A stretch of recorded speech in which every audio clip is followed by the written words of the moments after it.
你爱我，我爱你，我是本傻甜蜜。你爱我，我爱你，我是本傻甜蜜。Bismillahirrahmanirrahim. Assalamualaikum warahmatullahi wabarakatuh. Yang terhormat Bapak Kepala Desa Desa Babakan Baru beserta perangkatnya, yang terhormat Bapak Imam, perangkatnya, serta ibu-ibu, bapak-bapak dan adik-adik insya Allah dirahmati Allah Subhanahu wa Ta'ala. Pertama-tama marilah kita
itu bertakwa?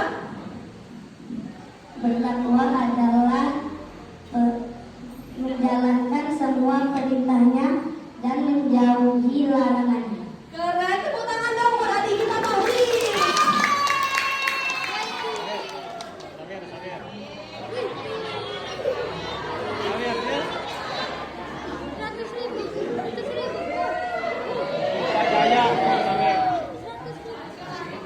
Keren banget. Jadi bertakwa adalah menjalankan semua perintah Allah dan menjauhi semua larangannya. Setelah itu, kawan-kawan, tadi udah disebutin oleh adik-adik kita di belakang, mokel. Apakah ibu-ibu dan adik-adik di sini udah tahu apa itu mokel? Mokel itu istilah orang puasa, di mana anak-anak sekarang puasa di rumah, makan di luar. Itu yang dinamakan mokel. Saya ini cerita sedikit boleh?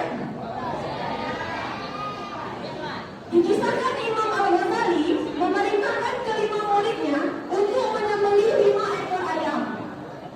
Ketika mereka pergi, Imam Al-Ghazali berpesan, sembelihlah ayam ini, jangan sampai ada yang melihatnya bahwa kamu menyembelih ayam ini. Baik, kata muridnya. Setelah kelima murid tersebut menyembelih ayam itu, kelima ayam itu, mereka pulang bertemu lagi dengan Imam Al-Ghazali. Kembali bertanya Imam Al-Ghazali, wahai muridku, di manakah engkau menyembelih ayam itu? Apakah terlihat oleh orang? Tidak. Dijawablah oleh murid yang pertama, wahai guruku, sesungguhnya aku telah menyembelih ayam itu di tempat yang tidak terlihat orang lain. Satu pun orang nggak ada yang lihat. Di mana? Di hutan. Murid pertama bilang menyembelihnya di mana? Di hutan. Murid yang kedua jawab, saya juga guruku. Saya menyembelih ayamnya di belakang batu besar. Murid yang ketiga bilang, saya menyembelih ayamnya di atas gunung dan tidak ada satupun orang yang melihatnya. Murid yang keempat bilang, sesungguhnya saya menyembelih ayam ini di tempat yang sangat gelap dan tidak ada orang yang melihatnya. Lalu dilihatlah oleh Imam Al-Ghazali, murid yang kelimanya ini tetap memeluk erat ayamnya. Kembali bertanya Imam Al-Ghazali, wahai muridku, kenapa engkau tidak menyembelih ayam ini? Apa kata muridnya? Sesungguhnya guruku, aku telah berusaha untuk menyembelih ayam ini. Aku sudah berusaha menyembelih di belakang batu besar, di atas gunung, di hutan, tetapi sesungguhnya aku tidak berani. Sesungguhnya aku bersama Allah, wahai guruku, Allah Maha melihat, Allah Maha mengetahui. Jadi rekan-rekan, adik-adik sekalian, janganlah mokel. Sesungguhnya Allah itu Maha melihat.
apabila lisan kita ini sampai menyakiti hati orang lain karena mulut kita, ketahuilah dosanya melebihi dosa orang yang berbuat zina. Nauzubillah ini dari ibu-ibu, bapak-bapak yang dirahmati Allah Subhanahu wa taala. Bersyukurlah kita masih dipertemukan oleh Allah dalam bulan suci Ramadan tahun ini. Semoga kita masih dipertemukan oleh Allah di bulan suci Ramadan berikutnya dalam keadaan sehat, dalam keadaan bersama keluarga. Kerjakanlah amalan-amalan seperti yang sudah saya sebutkan tadi, membaca Al-Quran, berzikir, beristighfar, puasa, jangan bolong-bolong, bersedekah, dan yang terakhir menjaga lisan. Walaupun sedikit sekali amalan-amalan yang sudah kita lakukan,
sebagaimana telah dijelaskan di dalam hadis Nabi besar Muhammad SAW.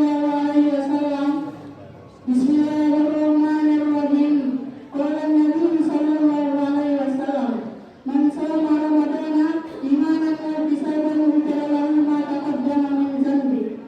Yang mana artinya, barang siapa yang menunaikan ibadah puasa di bulan Ramadan, maka Allah Subhanahu wa taala akan mengampuni dosanya yang telah lalu. Telah jelaslah hadis di atas menjelaskan bahwa Allah Subhanahu wa taala telah menyiapkan pahala dan ampunan bagi umat Islam yang berjumpa dengan bulan Ramadan dan yang menunaikan ibadah puasa.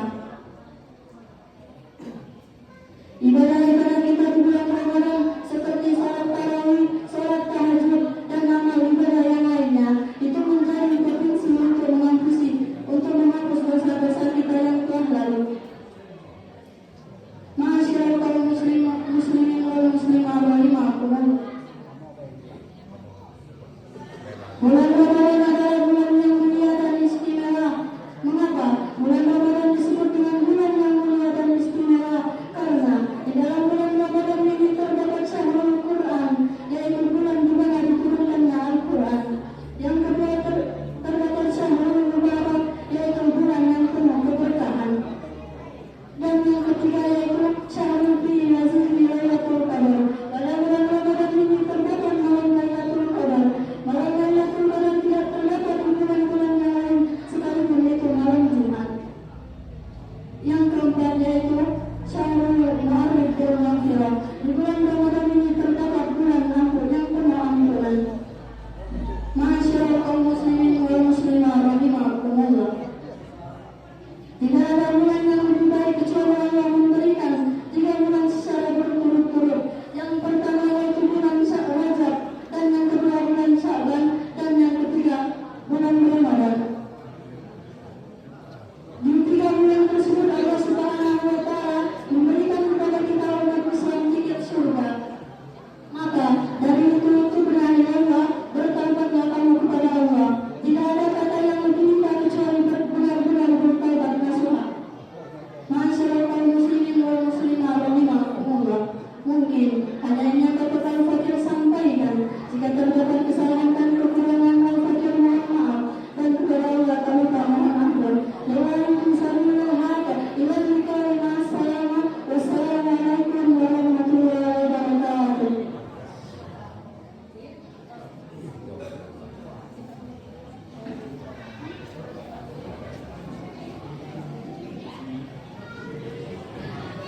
Assalamualaikum warahmatullahi wabarakatuh.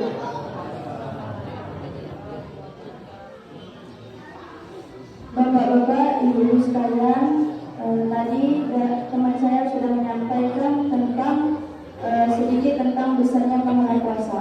Nah, pada kesempatan kali ini saya juga ingin menyampaikan sedikit tentang rahasia menjelang berbuka puasa. Mungkin bapak-bapak dan ibu-ibu sebagian sudah tahu doa menjelang berbuka puasa. Maksudnya doa-doa waktu yang sulit ditolak oleh Allah Subhanahu wa taala dan mudah bagi Allah untuk mengabulkannya. Mungkin ibu-ibu, bapak-bapak pada sore hari bapak-bapak dan ibu-ibu itu sibuk, terutama bagi ibu-ibu untuk menyediakan makanan untuk berbuka puasa. Mulai dari jam 3 sore sampai menjelang berbuka puasa. Begitu juga dan kepada bapak-bapak, mungkin sorenya sibuk mengantarkan anaknya untuk membeli takjil mungkin, sehingga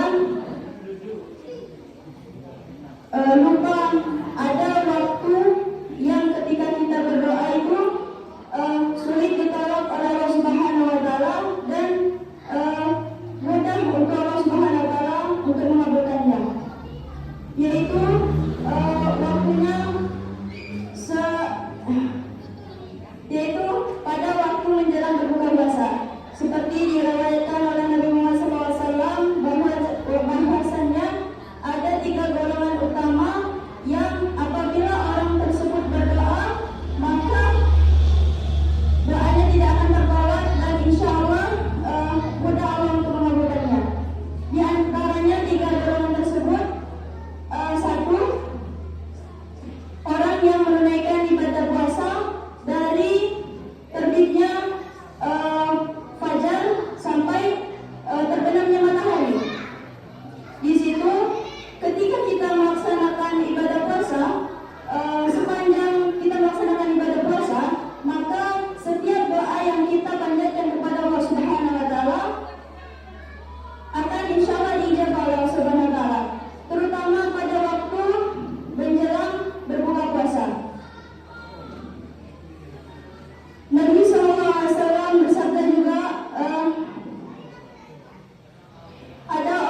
Kemudian bapak-bapak dan ibu-ibu yang insyaallah dirahmati oleh Allah Subhanahu wa taala, Nabi Muhammad menekankan bahwasanya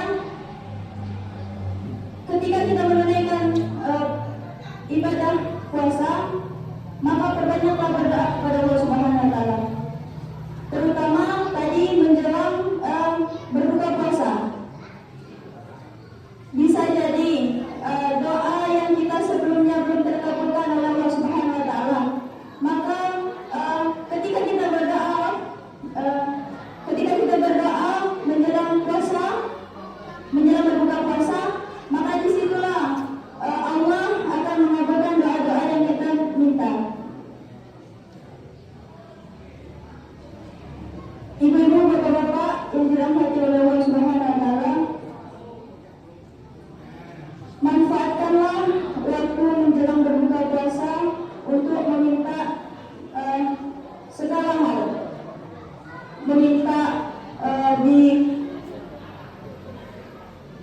diampuni dosa, dirahmati oleh Allah Subhanahu wa taala, kemudian meminta diringankan segala urusannya, diringankan pekerjaannya. Insya Allah pada waktu menjelang berbuka itu doanya tidak akan tertolak. Doanya akan dikabulkan oleh Subhanahu wa taala. Maka dari itu manfaatkanlah waktu menjelang berbuka puasa dengan memperbanyak doa. Semoga doa kita dikabulkan, semoga dosa kita diampuni, kita dirahmati, dan semoga amal ibadah kita diterima di sisi Allah Subhanahu wa taala yang mengantarkan kepada ridha dan rahmatnya. Mungkin itu saja